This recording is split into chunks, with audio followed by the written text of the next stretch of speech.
journey beyond imposter syndrome. This is where I invite you into a space where high achievers and spiritual leaders converge to redefine success and self-worth. By sharing transformative stories and engaging with thought leaders, this podcast serves as a roadmap for navigating the complexities of imposter syndrome. It's an intimate look into overcoming personal barriers tailored for those who value wisdom, leadership, and intuition in business and life. Join me at the Humble Warrior Podcast with Alani Bankhead. Welcome to the Humble Warrior Podcast, guys. Today, we're actually going to start a series where we talk about the different types of emotions and how they show up in your life and what that means in terms of what your brain is subconsciously coming up with. So I want to share a story with you guys. Back in 2010, I was in Iraq. I had just come out of the best intelligence training that the world had to offer. And I was in this very powerful unit hunting senior terrorist leaders. And even though on paper I looked amazing, I really felt victim almost the entire time that I was there. Looking back on that season, I was fully more focused on the expectations others had in terms of what drove my behaviors. Even today, when people see the success of the work that I did when I was there, to me, it often feels very two-dimensional because at the time I felt very impotent and like I wasn't achieving my highest potential. I did the best that I could with what I had, but deep down I knew that I was capable of doing more. Now, did I love the mission? Absolutely. You guys know that my mission is to rid the world of fear, and I had a lot of my own self-doubt and whatnot that I had to work through, but I was ultimately there because I wanted to protect the person to the left and the right of me. That is who I am, and I did that to the best that I could with the tools that I had at the time. Now, keep in mind, this was way before the Brene Brown era with vulnerability. And we have way more tools 15 years later to describe what's happening in our brains. We have more data, there's way more research, right? And so ultimately, at the time, without all this additional knowledge and information I have now, I understand that at the core of my behavior and my emotional reaction was I felt unworthy of what I wanted to achieve. So the mission was so big, I would see it. What an incredible mission it was to serve and protect life. And I, with all of my deep flaws and character traits, felt like I just wasn't good enough to do it, right? First and foremost, I want to point out that through this story, I actually modeled metacognition. So metacognition is, very simply put, just thinking about your thinking. So this is something that oftentimes we don't give ourselves time and space to do. I've had 15 years to engage in this internal process, right? And so I've done a lot of work in uncovering all that stuff that was happening that was driving my behaviors. And so at the end of the day, if I summarize my time in Iraq the first time, basically what was happening was I subconsciously felt like I was a victim.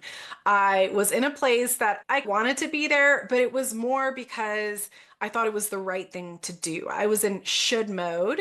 Also, my career field at the time, the progression for promotion included deployments. And so I wanted to check that box, right? I was a master to-do list person.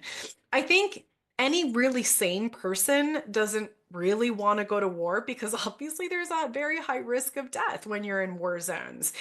But for me, I was in should land, and we all know that should results in resentment, and it's just a breeding ground for all kinds of emotions and behaviors that lead to burnout and whatnot.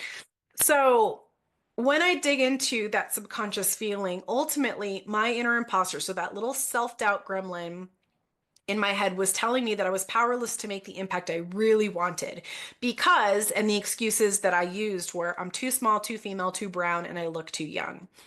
And so anything that happened, whether it was not even good or bad, it was like bad or worse, anything that prevented me from achieving perfection. I was living in a world where I filtered all of my experiences through that self-doubt voice that told me that didn't work because you're too small. That didn't work because you look too young. You weren't respected by those guys because you're female. You weren't right. So that little terrorist is in my head all the time on loop, trying to tell me what I can and can't do, usually telling me what I can't do. And if I'm talking to other clients, how this might manifest, for example, is when I ask what their biggest successes are. And if I ask you today, what are your biggest historical successes? You'd probably initially think that you didn't have very many, or you'd have a really hard time coming up with some. You'd think and you'd be like, I haven't really done anything. But if we actually went back to the data and we talked to people who were around you throughout your life, they would give tons of examples of ways that you were uber successful and made an impact, and you'd be like, oh yeah, I forgot about that. And so this is a very common thing because the way that our brains and our bodies are wired, it's for survival, not for thriving. Our brains are very much, what have you done for me lately? It doesn't matter what you did yesterday. What matters is what are you doing today and tomorrow to create survivability. And so I am going to use money as a tool to help illustrate this example because I see it a lot in my Joyful Money Club clients. We celebrate wins every single session. So they know they need to show up with what their wins were. And even in our group text chat, I'm frequently encouraging people to share wins. And we have a beautiful culture where people just pop in randomly to say, hey, this amazing thing happened. I got a money win. Here's what happened. We can all cheer them on, right? But then they forget. How do I know this? Because I literally had one of the clients had an entire paragraph in text talking about how this program has shifted their perspective and their behaviors to where they're not even intentionally saving money. They're realigning themselves with their core values. Therefore, the old money behaviors that they didn't like are naturally falling away. So we have that little moment in the group text chat where we're celebrating each other. And then they show up to the next Joyful Money Club session. And I asked them what their wins were. And they said, I didn't really have any wins in the last month. To which I chuckle. I pull up the text thread and I start reading back to them what they said like a week before. And they go, oh, yeah, I completely forgot about that. You're right. That was a really big win. I guess I hadn't really put that in the storage bank, right? But once again, it's because as a high achiever, your brain has been primed to only see what's missing, not what you have, not what you've achieved up until now. So imposter syndrome behaviors, we're actually going to work a little bit backwards, right? Tools that I use work off of cognitive behavioral triangle. So the concept that your thoughts lead to emotions, which lead to behaviors. This is a fundamental concept in psychology. And so oftentimes when you're frustrated about where you are in life, it's because there's a subconscious thought that's generating an emotion in your body, which leads to a behavior that you don't want. So if you want to change the behavior, you have to ultimately uncover what that subconscious thought is. So you can decide, is this actually true? Is this serving me or not? So today is going to be all about exploring victim mentality, which is where imposter syndrome lives. And I have 6 more episodes after this where we're going to talk about every other emotion, and they are going to go from these very life-draining ones like victim mindset all the way to the most joyful, amazing, peaceful, synergistic, passionate ones where all the magic and fun happens.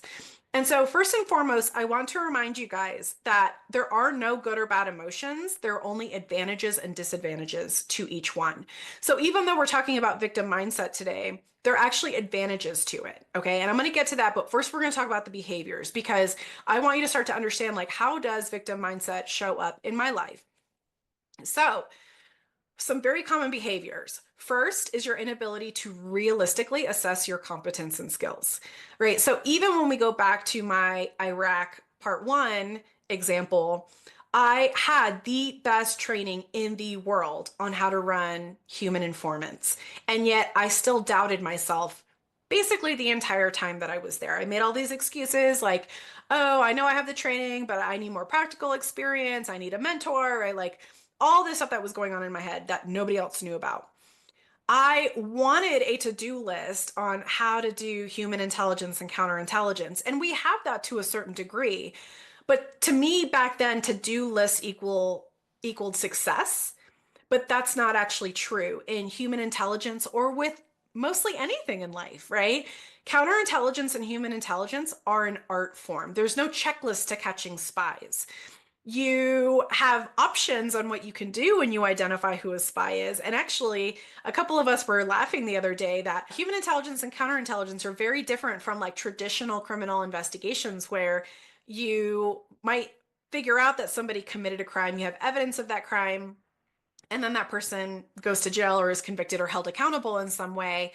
In the intelligence world, when we identify spies, most of the time we actually let them go and we watch what they do because we want to see what other spies they're working with. And so that's very counterintuitive to the person who has justice as a very important value, which I would find that probably the bulk of people listening to this feel like justice is very important and they hate injustice. But the point is that I want a to-do list. You have the to-do list. It's just tucked deep into your DNA, and we have to figure out what that magical success process looks like for you. Okay. Another imposter syndrome behavior, attributing your success to external factors. So if anybody has told you that you did a great job on a project and you turned around and were like, oh no, I messed up this one thing, or actually it was a team effort. That was one of my old favorites. It's totally a team effort, which it was, right? Certainly nobody does anything in a vacuum, but the reality was that maybe you were the one that rallied to get everybody together. I know that's my secret sauce is that I'm really good at bringing the right teams together and identifying what skills folks have and how we can create environments where people feel safe to experiment and try different things. And so, in a lot of ways, what we're doing is we're exhibiting false humility, right? Which actually is not aligned who we're meant to be. If the roles were reversed with somebody that you really cared about, wouldn't you be telling them, hey, you really should be singing your own praises? Like, you worked really hard on that. Why aren't you taking credit for your incredible work? So I would posit the same question to you and challenge you a little bit, right? That false humility of, no, it was really a team effort, right? It's not actually aligned with who you are. It's not honoring who you are as a person, and it's not even fully honoring the team's achievements.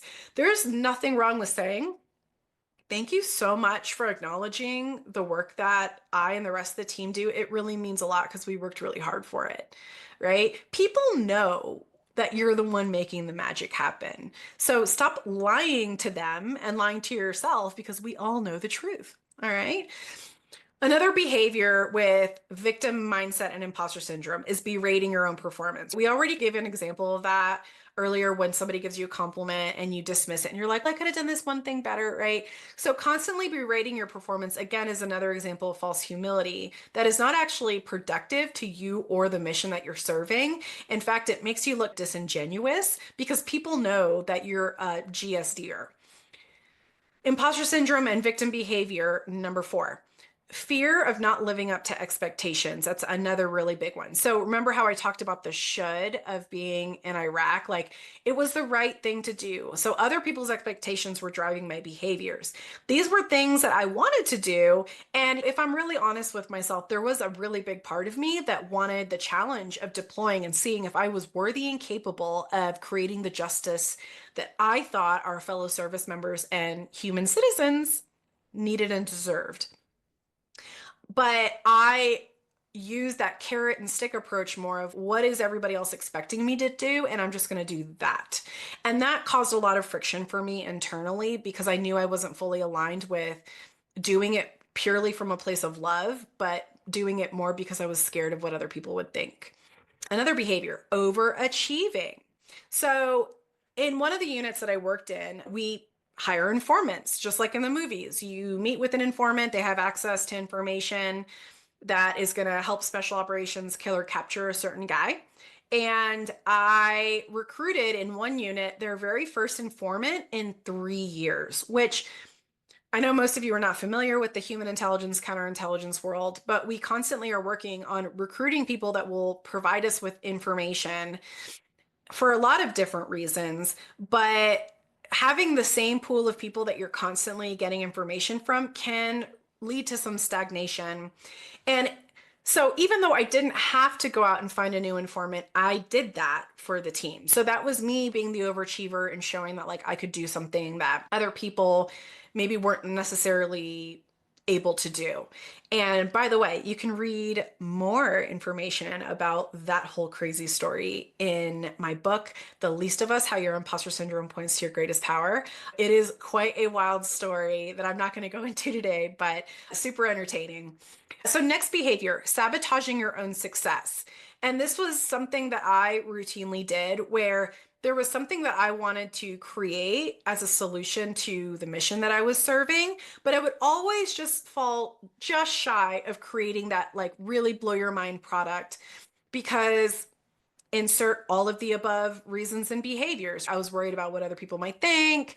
I would actually attribute success to other people. I would not actually take credit for the work that I had done. Oftentimes, let's take money for example, right? You're saving, and you're doing so well. And then all of a sudden, one day you like crash and burn and you go out and spend a buttload of money at TJ Maxx buying things that you don't need to buy, right? Same thing with dieting. So, you might be in diet culture, you're trying to get a little bit more healthy and you're super, super disciplined. And then all of a sudden, one event happens and you're binging on those donuts or that ice cream or whatever it might be. So, all of those behaviors are actually your inner victim track on loop in your head that are telling you these are all the reasons why you're not going to be successful. So, you may as well not try. You may as well just sabotage your own efforts.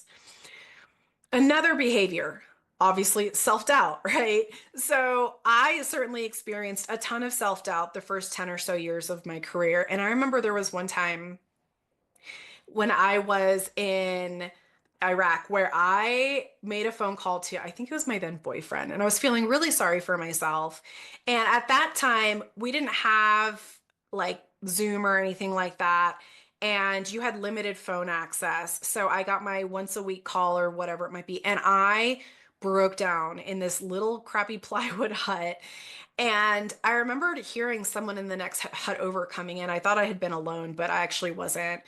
And later on, one of the interpreters, it turns out, was one of the people that heard me, and he made fun of me, like not super directly to my face, but he made some pretty passive aggressive comments. And that further reinforced that little terrorist in my head that said that I wasn't good enough. And see, like, this is why you should doubt yourself, because a real warrior would not be crying in a phone booth in the middle of Iraq. Fast forward many years later, I'm the commander of one of our other units in the Middle East that I can't really talk about, but I had a friend from neighboring base reach out, Army, very senior warrant officer, and he says, "Hey, my son is on your base. He's really struggling with his mental health. Do you mind talking to him?" And I was like, "Of course." So I have this very young, he's probably about 19, 20 years old at the time, and we're talking and he's telling me about the bullying that he's experiencing in his unit. And I was like, "Hey, I really think it would be helpful for you to go see a therapist. Mental health is available." And he was like, "No, I can't go there. They would destroy me if they knew." And I knew the mental health psychologist lead for that installation. So I call her, I explain the circumstances, and she says, "What unit is this person with?" And when I tell her the unit, she's, "Oh, please. Like, most of those guys are in my office venting and crying about their own stuff. Like, the fact that he feels like he is alone in his suffering is ridiculous." And in fact, as you and I know, the rest of his guys were projecting their insecurities onto him and making him feel isolated. And so having that perspective came with experience and time. And that was something I wish I could have given myself when I was younger, but I was able to give it to this very young private in that moment, right? And so self-doubt, another super common behavior, setting very challenging goals and then feeling disappointed when you fall short of those goals, another victimy and imposter syndrome related behavior. So how does this show up in day-to-day life? I know we've talked about these processes, and you can go through your own metacognition exercise and think about your thinking, right? But usually there's two main ways that this shows up. First is avoiding. So some avoiding behaviors we engage in: doom scrolling on social media when you know you have a lot of stuff to do, Netflix binging. Oh my gosh. If you are sitting watching 3, 5, 9 episodes in a row, you are avoiding a reality. Food, substance, and alcohol abuse are other key avoiding behaviors. So, ingesting the food or the substance or the alcohol brings temporary relief from the discomfort of the I feel stuck emotion. And so we use that to numb, and that actually leads to bigger problems down the road. I'm just bringing this up not to shame anybody. I've had my own issues with alcohol use, especially working child exploitation cases. I actually don't drink anymore because I had to go through this very difficult process of learning that alcohol does not benefit me in any way anymore. It used to, but not anymore, right? Also, doing everything around you but the main task that you know you need to do. So, like that house project that you haven't touched in 3 years, and all of a sudden you're like, I need to do it today, right? Or I need to clean the entire house from top to bottom. Those baseboards that nobody actually looks at, they have to get cleaned right now. And it's because there's something that you don't want to do that you want to come up with other to-do list things so that you can avoid doing it. Another thing that I hear a lot from clients, so avoiding is number one, feeling stuck is the other one. So when I have people that come to me and they say, I just feel really stuck. I want to do this thing, but I don't know how. I've done everything possible to achieve the thing I want. I feel stuck. That means they're royally living in that victim energy. Again, super normal. And we're not invalidating that experience. But what a coach is there for is to help open your aperture to the possibilities because you have a current mindset and framework that worked for you in the past, but is not going to be the mindset you need to grow into the person you actually want to be. So, we spent quite a bit talking about the behavior. So, if you're like, oh, dang, actually, I do a lot of those things, there are tools that we're going to talk about in a second to help get you out of that victim mindset. So, when you experience these behaviors, they're actually driven by a very powerful emotion. So, victim emotions, so any emotion related to self doubt and imposter syndrome, are guilt, shame, fear, obviously self doubt, a lack of confidence, low self esteem, right? So if you ever experience any of those emotions in your body, and I recommend that you try to pinpoint what that feels like. So for me, when I experience that deep guilt and shame, like in the center of my chest, it gets very heavy and like I can feel a fear at the core of who I am. Sometimes my head, I feel a lot of pressure. It's almost my head is stuck between a vice, and I just feel a lot of pressure coming on both sides. Other people I know experience like very clammy hands, or they can feel their blood pressure go up, or their breathing increases. But what's important is going back to that metacognition piece, when you think about what that feels like in your body, you know that your body is going to lead with the emotion before the behavior happens. So when I experience that heaviness in my chest, the pressure in my head, I know before I act out that something is happening internally that is leading me to guilt, shame, and fear. And so I have an opportunity to go and uncover what is that thought that's leading that, and do I want to actually act on that thought, or do I want to have a different thought? And that is a real game changer for you, is when you can pause, take a minute, go internally, do a body scan, right? Sometimes I mentally do a body scan from the very top of my head down to my toes, and I'm checking like, am I okay? It's like a robot, right? Like scanning, and any parts of my body that feel out of equilibrium, I'm exploring like what's going on there. Now, we've talked about a lot of really crappy stuff having to do with victim mode, but there are advantages I mentioned, right? So, number one, when you're in victim mode, you're actually protected from harm. So, what that self doubt and that imposter syndrome are telling you is don't take the risk, because if you take the risk and you fail, then what are you going to do? You're going to be a failure. So you avoiding and feeling stuck is actually you winning because you're not actually failing. The problem is that then you're not really happy or thriving because you're not living your best life, kind of thing, right?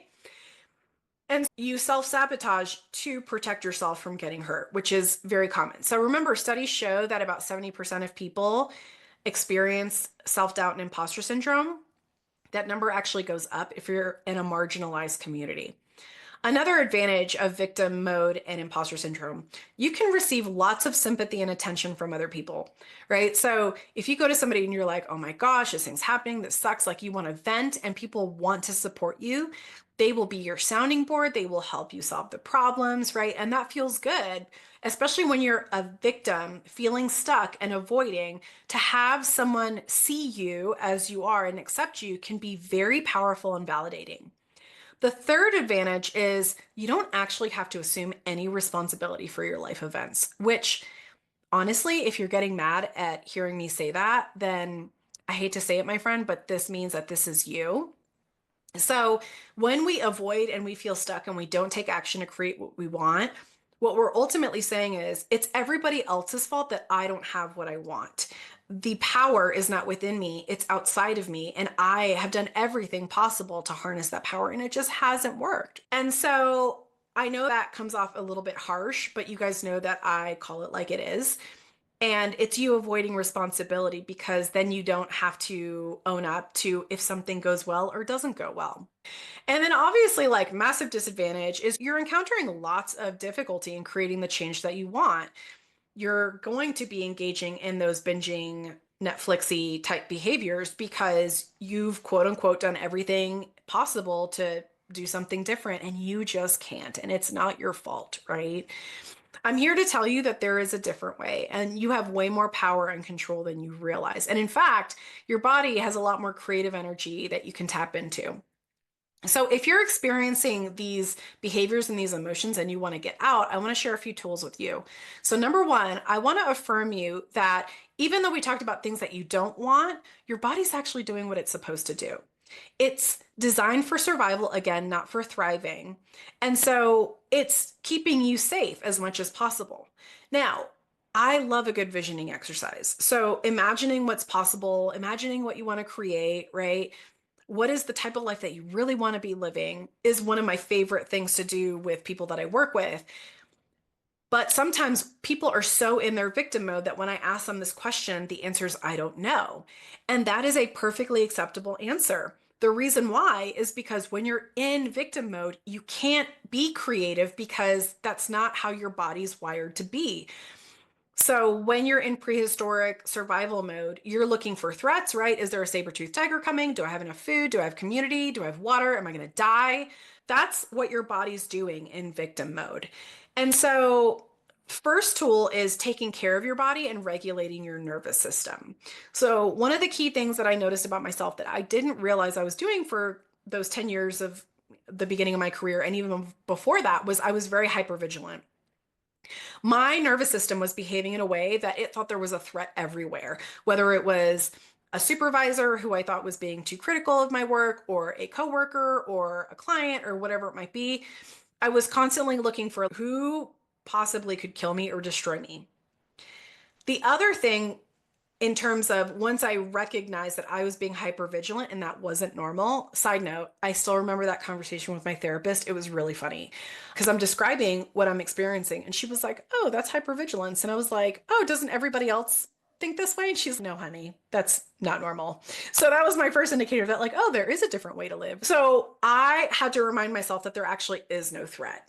So when my nervous system is in fight or flight and it's freaking out, I literally will tell myself, Alani, there's no saber-toothed tiger coming. You have plenty of food, water, connection, lodging. You are perfectly fine. And I know that sounds silly, but that's what I have to do to get my nervous system to calm itself down.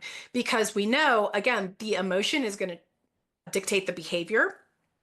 And so I have to get myself from hypervigilance to peace in order to bump up to that creative space I really want to be. So tool two, there is a time and a place for victim mode. It can actually be very healthy for you. So traditionally, because we're perfectionists and high achievers, you think that you just have to push through and make the magic happen and put yourself last and all of those things.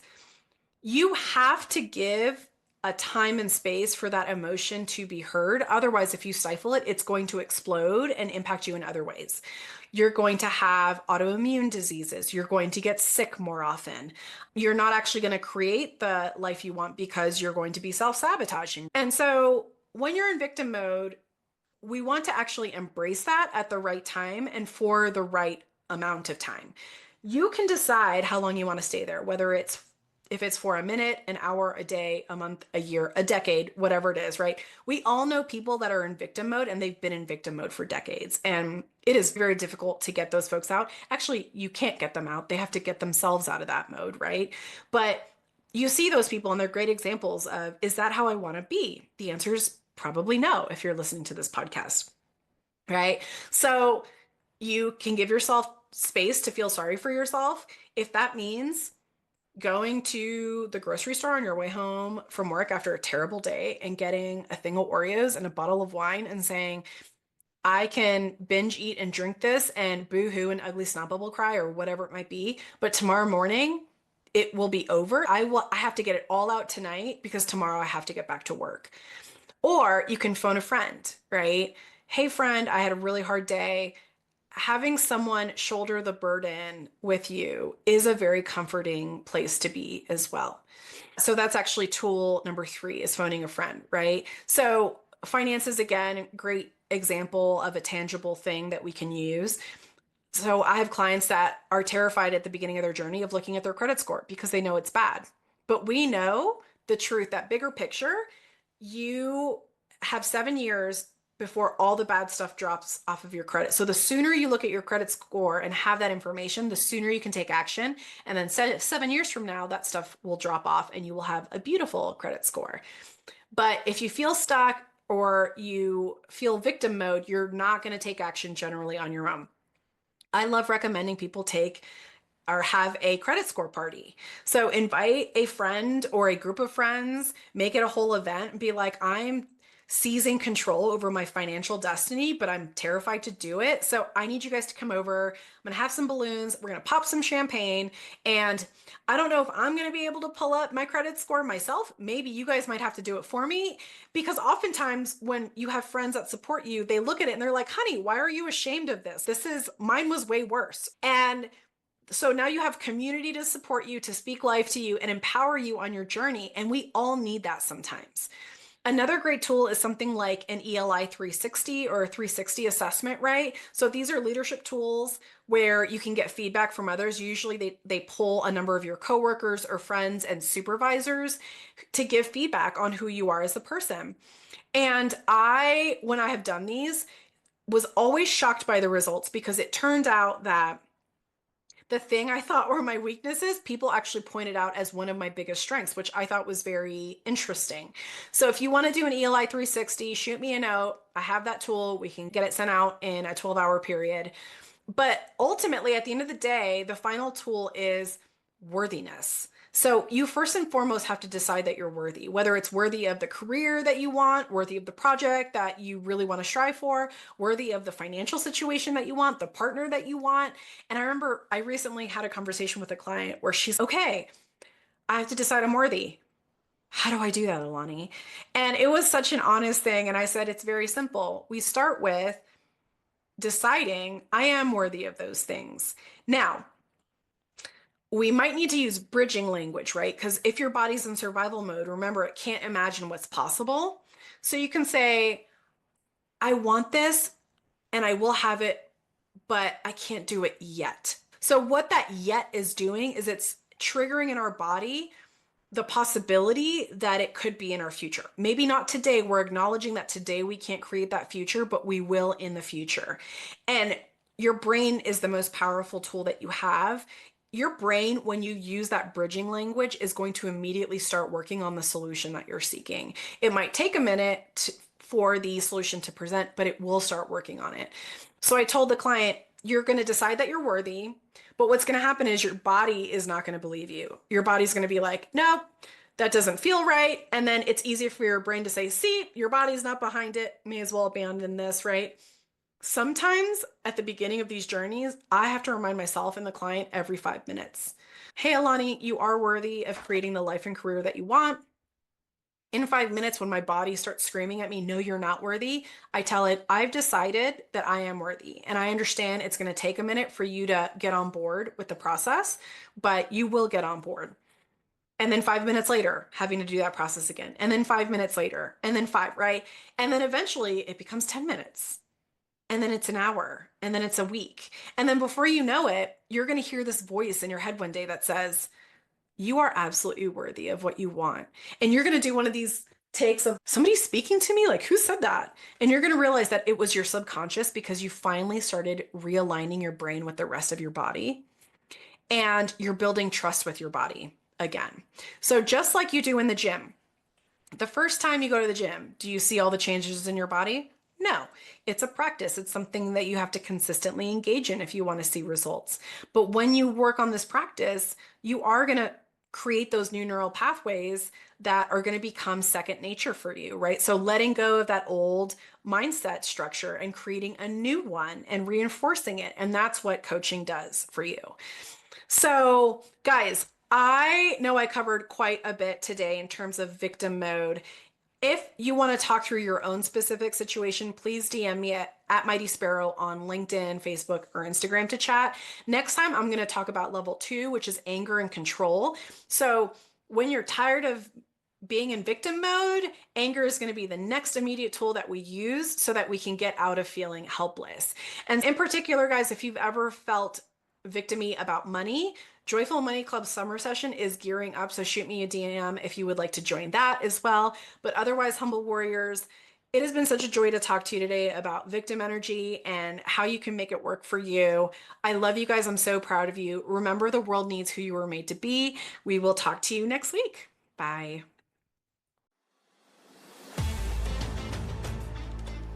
If you enjoyed this episode and would like some help overcoming your imposter syndrome, check out the free life purpose exercise on my website and subscribe to my blog.